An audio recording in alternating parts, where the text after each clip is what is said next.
નમસ્કાર. જો પગમાં થતો તીવ્ર અસહ્ય દુખાવો તમને પરેશાન કરતો હોય તો આજે આપણે સાયટિકામાંથી રાહત મેળવવા માટેની કેટલીક બહુ જ સરળ પણ અસરકારક કસરતો વિશે જ જાણવાના છીએ. ચાલો શરૂ કરીએ. ખબર છે, સાયટિકાનો દુખાવો ખાલી શારીરિક નથી હોતો, એ માનસિક રીતે પણ થકવી નાખે છે. ચાલવાથી લઈને બેસવા સુધી બધું જ જાણે એક મોટો પડકાર બની જાય. જો આ વાત જાણીતી લાગતી હોય તો સમજી લો કે રાહત ચોક્કસપણે શક્ય છે. એક ખૂબ જ મહત્વની વાત સમજવા જેવી છે. સાયટિકા પોતે કોઈ રોગ નથી. ના, એ તો બસ એક એલાર્મ જેવું છે જે આપણું શરીર વગાડી રહ્યું છે. એ એવો સંકેત આપે છે કે આપણી સાયટિક નસ પર ક્યાંક દબાણ આવી રહ્યું છે અને બસ આ દબાણનું કારણ શોધવું એ જ રાહત તરફનું આપણું પહેલું પગલું છે. તો આ દબાણ આવે છે ક્યાંથી? જો, એના ઘણા કારણો હોઈ શકે છે. કદાચ કરોડરજ્જુની ગાદી ખસી ગઈ હોય, અથવા તો નિતંબના કોઈ ઊંડા સ્નાયુમાં જકડાઈ ગયું હોય. કારણ ભલે ગમે તે હોય, એનું પરિણામ તો એક જ છે, પેલો અસહ્ય દુખાવો. ચાલો, તો આપણે સમસ્યાને તો બરાબર સમજી લીધી, પણ સારા સમાચાર એ છે કે એનો ઉકેલ આપણી પહોંચમાં જ છે. અને આ જાદુઈ ઉકેલ કોઈ દવામાં નથી, પણ એક ખાસ પ્રકારની હલનચલનમાં છુપાયેલો છે. ચાલો જોઈએ કે એ શું છે. અને બસ અહીં જ આખો ખેલ બદલાઈ જાય છે. આપણે કોઈ સામાન્ય સ્ટ્રેચિંગની વાત નથી કરી રહ્યા.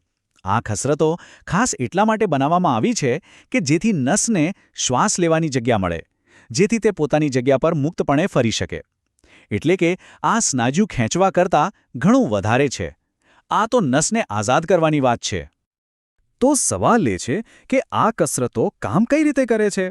વેલ, તે જકડાયેલા સ્નાયુને એકદમ શાંત પાડે છે, નસને સરકવા માટે જગ્યા કરી આપે છે અને એ ભાગમાં લોહીનો પ્રવાહ વધારીને હીલિંગને ઝડપી બનાવે છે. જો સાવ સરળ શબ્દોમાં કહું તો તે શરીરને પોતાની જાતે જ ઠીક થવામાં મદદ કરે છે. ઓકે, તો હવે ઘણી થિયરી થઈ ગઈ. ચાલો હવે સીધા જ એક્શનમાં ઉતરીએ. અહીં આપણે સ્ટેપ બાય સ્ટેપ જોઈશું કે રાહત માટે કઈ કસરતો કરવી. તૈયાર છો? આપણે શરૂઆત કરીશું પહેલી બે કસરતોથી.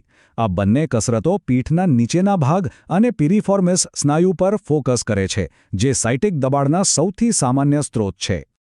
જુઓ, પહેલી છે ઘૂંટણથી છાતી સ્ટ્રેચ. બસ પીઠ પર સૂઈ જાઓ અને એક ઘૂંટણને ધીમેથી છાતી તરફ લાવો. યાદ રાખજો, હળવું ખેંચાણ અનુભવવાનું છે, દુખાવો નહીં. પછી ફિગર 4 સ્ટ્રેચ માટે એક પગની ઘૂંટીને બીજા ઘૂંટણ પર મૂકો અને જાંઘને તમારી તરફ ખેંચો. આ સ્ટ્રેચ છે ને, એ ખાસ કરીને પિરિફોર્મિસ સ્નાયુને રાહત આપવા માટે એકદમ બેસ્ટ છે. સરસ. હવે આપણે આગળ વધીએ અને કરોડરજ્જુના સ્વાસ્થ્ય અને એની લચકતા સુધારવા પર ધ્યાન આપીએ. આ કેટ કાઉ સ્ટ્રેચ છે ને, એ તો કરોડરજ્જુ માટે એક હળવી મસાજ જેવું કામ કરે છે. જકડાઈ ગયેલા મણકાને ધીમે ધીમે છૂટા પાડે છે. બસ શ્વાસ સાથે તાલ મિલાવવાનું ભૂલતા નહીં. અને તે પછી બાળકની મુદ્રામાં થોડો આરામ કરો. આ આખા દિવસનો તણાવ પીઠના નીચેના ભાગમાંથી દૂર કરી દેશે.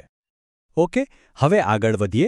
હવે આપણે એ કસરતો જોઈશું જે જકડાયેલા હિપ ફ્લેક્સર્સને ખોલે છે અને પીઠના નીચેના ભાગને ટેકો આપવા માટે ગ્લુટ્સ એટલે કે નિતંબના સ્નાયુઓને મજબૂત બનાવે છે. જે લોકો લાંબો સમય બેસી રહે છે એમના માટે તો આ હિપ ફ્લેક્સર સ્ટ્રેચ સંજીવની જેવું છે. એ આગળના જકડાયેલા સ્નાયુઓને ખોલી નાખે છે. એ પછી બ્રિજ લિફ્ટ. આ કસરત ગ્લુટ્સને એટલે કે આપણા નિતંબના સ્નાયુઓને જાગૃત કરે છે, જે પીઠના નીચેના ભાગ માટે એકદમ મજબૂત ટેકો બનાવે છે. અને હવે આપણી અંતિમ કસરત આ કરોડરજ્જુની આસપાસના તણાવને મુક્ત કરવા માટે છે, જેથી ગતિશીલતામાં સુધારો થાય. આ છેલ્લો સ્ટ્રેચ તો ખૂબ જ આરામદાયક લાગશે.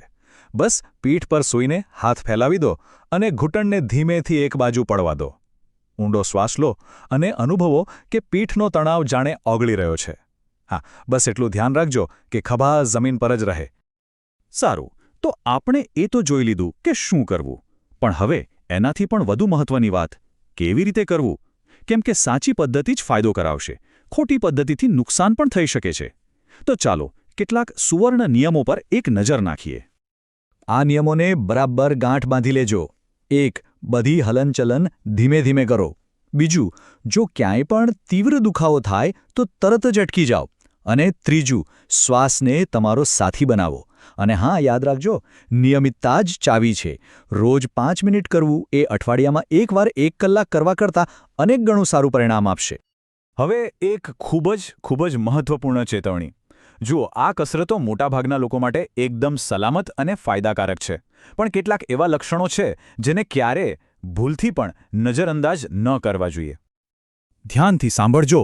જો પગમાં ખૂબ જ નબળાઈ લાગવા માંડે, પેશાબ કે શૌચ પરનો કાબૂ જતો રહે, અથવા પગમાં જે સુન્નતા છે તે સતત વધી રહી હોય, તો જરા પણ રાહ જોયા વગર તરત જ ડૉક્ટરનો સંપર્ક કરવો. આ કોઈ ગંભીર સમસ્યાના સંકેત હોઈ શકે છે. તો હવે આગળનો રસ્તો શું છે? બસ એક વાત યાદ રાખજો. આ કોઈ સ્પ્રિન્ટ નથી. આ એક મેરેથોન છે, એક યાત્રા છે. અને આ યાત્રામાં સૌથી મોટો સાથી કોણ છે? નિયમિતતા. આ વાત હંમેશા યાદ રાખવા જેવી છે. શરીરને સાજા થવા માટે સમય તો લાગે જ છે, પણ ધીરજ, નિયમિતતા અને સાચી ટેકનિક સાથે થોડા દિવસો કે અઠવાડિયામાં જ ઘણો ફરક દેખાવા લાગશે. બસ શરીર પર વિશ્વાસ રાખો અને તેને સાજા થવાનો સમય આપો. તો અંતિમ સવાલ એ છે કે શું પીડા પર નિયંત્રણ મેળવીને શરીરને ફરીથી મુક્તપણે હલનચલન કરવા દેવા માટે તૈયાર છીએ? યાદ રાખજો, રાહતનો રસ્તો આ નાના હળવા પગલાંથી જ શરૂ થાય છે.